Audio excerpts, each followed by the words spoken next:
दोस्तों जय हिंद।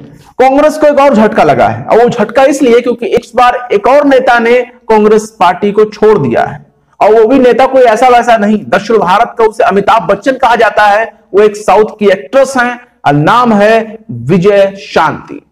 विजय शांति से पहले भी एक्ट्रेस जो है खुशबू सुंदर, उन्होंने भी कांग्रेस छोड़ चुकी हैं, लेकिन इस बार इन्होंने हाल ही में कांग्रेस छोड़ा था और अभी वो कांग्रेस छोड़कर बीजेपी में शामिल हो चुकी हैं। और जाहिर सी बात है, जब किसी पार्टी में आपको तवज्जो नहीं दिया जाएगा, किसी पार्टी में आपको कोई वजूद नहीं रह गया, तो आप उस पार्टी में क्यों बने रहेंगे। कांग्रेस का कई नेता जो हैं वो अपनी उपेक्षा होने का आरोप लगाते रहते हैं और कांग्रेस को उन्होंने छोड़ देते हैं। और आखिरकार ये जो विजय शांति हैं, इन्होंने छोड़ दिया। इनकी फैन फॉलोइंग काफी ज्यादा थी और ये सोमवार को ही इन्होंने बीजेपी की सदस्यता ले ली और रविवार को इससे पहले जो है बाकायदा केंद्रीय गृह मंत्री अमित शाह से और पार्टी अध्यक्ष जेपी नड्डा से मुलाकात हुई थी। तभी ये अंदाजा लग गया था कि मतलब ये बीजेपी में शामिल होने वाली है और सोमवार को पूरी औपचारिकता के साथ बीजेपी मुख्यालय में इन्होंने पार्टी की सदस्यता ग्रहण कर ली। लेकिन ऐसा क्यों हो रहा है? विजय जो शांति हैं, ये कौन है? थोड़ा सा हम इनके बारे में बता देते हैं। विजय शांति वही एक्ट्रेस हैं जिन्होंने 2019 के लोकसभा चुनाव के दौरान एक रैली हुई शमशाबाद में, और शमशाबाद में जो कि तेलंगाना का एक इलाका है, वहां पे इन्होंने जो है रैली की। जनसभा को इन्होंने संबोधित करते हुए पीएम मोदी की तुलना आतंकवादी से की। मतलब बीजेपी में शामिल होने वाली जो महान एक्ट्रेस है, ये कोई और नहीं है। जो पीएम मोदी को कोसा करती थी, मोदी की बहुत बड़ी आलोचक थी, अब वो मोदी जी की फैन हो चुकी है और मोदी जी की नहीं, पूरी पार्टी की फैन हो चुकी है और शामिल हो गई। ये बड़ा अजीब गरीब होता है। मतलब जब तक आप कांग्रेस में शामिल हैं तब तक अपने आप को सेकुलर कहिए, और जैसे ही आपका मन भर जाए आपकी विचारधारा पूरी बदल जाती है। अब आप सेकुलर नहीं रह गए और बीजेपी में या मुख्तलिफ पार्टियों में शामिल हो गए। तो विजय शांति जो है, ये कौन है जरा आपको बता दें। इन्होंने बाकायदा पीएम मोदी की तुलना आतंकवादी से कही की थी और अपनी एक रैली में कहा था कि हर वक्त डर लगा होता है कि मोदी किसी समय बम फोड़ सकते हैं, मोदी आतंकवादी जैसे लगते हैं। सोचिए, देश के प्रधानमंत्री के लिए इन्होंने कैसे शब्द बोले। लोगों को प्यार करने के बजाय भयभीत करते हैं। एक प्रधानमंत्री को ऐसा नहीं होना चाहिए। तो इतने सुंदर वर्ड तो इन्होंने बोल दिए और अब इन्हें वही बीजेपी और वही पीएम मोदी और वही नेता अब इन्हें अच्छे लगने लगे हैं। और इनके कैरियर पे अगर हिस्ट्री डालें तो इन्होंने 1998 में बीजेपी में शामिल हो चुकी थी और बीजेपी में बाकायदा ये महिला विंग की महासचिव बनाई गई थी, जनरल सेक्रेटरी जो महिला विंग है।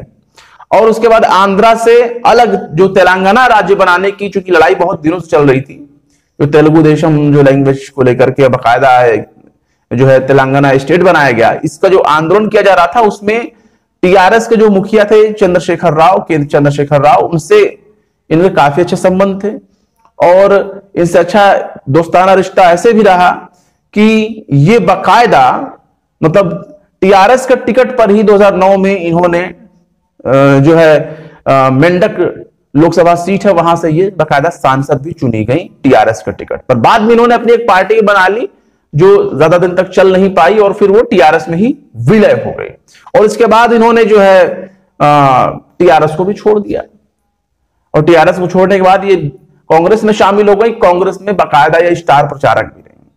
लेकिन जब कांग्रेस में देखा गया कि काफी इनकी उपेक्षा हो रही है, कई मीटिंग्स जो हो रहे थे पार्टी की उसमें शामिल भी नहीं हो रही थी और चूंकि बड़ी फेमस पर्सनालिटी मानी जाती थी, ये एक पब्लिक फिगर है ये।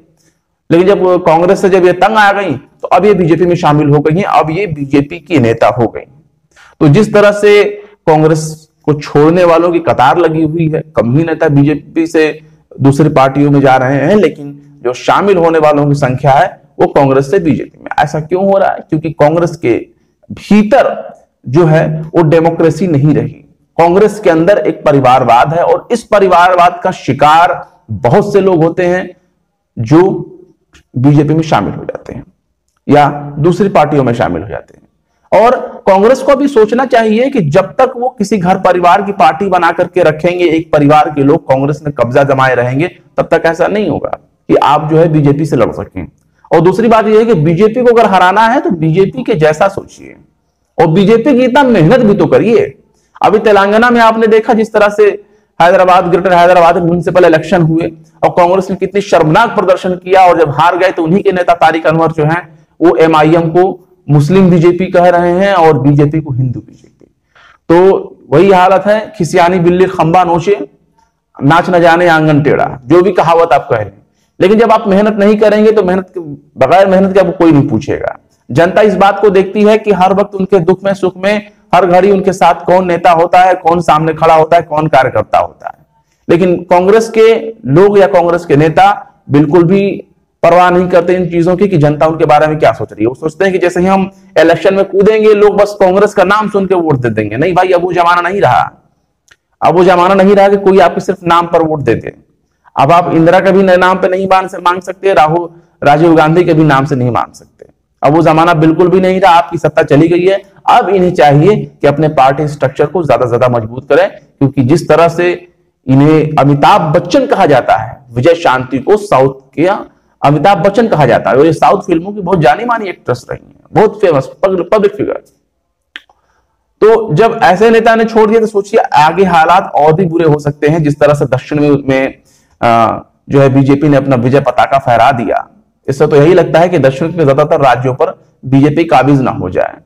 फिलहाल डेमोक्रेसी है, हर पार्टी को इलेक्शन लड़ने का हक है, लेकिन जिस तरह से कांग्रेस अपना रवैया अपना रही है, सॉफ्ट हिंदुज्म को लेकर के चल रही है और मुस्लिमों को उपेक्षा करना चाह रही है, और मुस्लिम ही नहीं जितने भी माइनॉरिटीज हैं उनकी उपेक्षा करना चाह रही है। या तो आप प्योर सेक्युलर बन जाओ या तो आप प्योर हिंदुत्व को अपना लो, लेकिन उसमें भी बीजेपी इनको आगे नहीं जाने देगी और ये पिछड़ जाएंगे।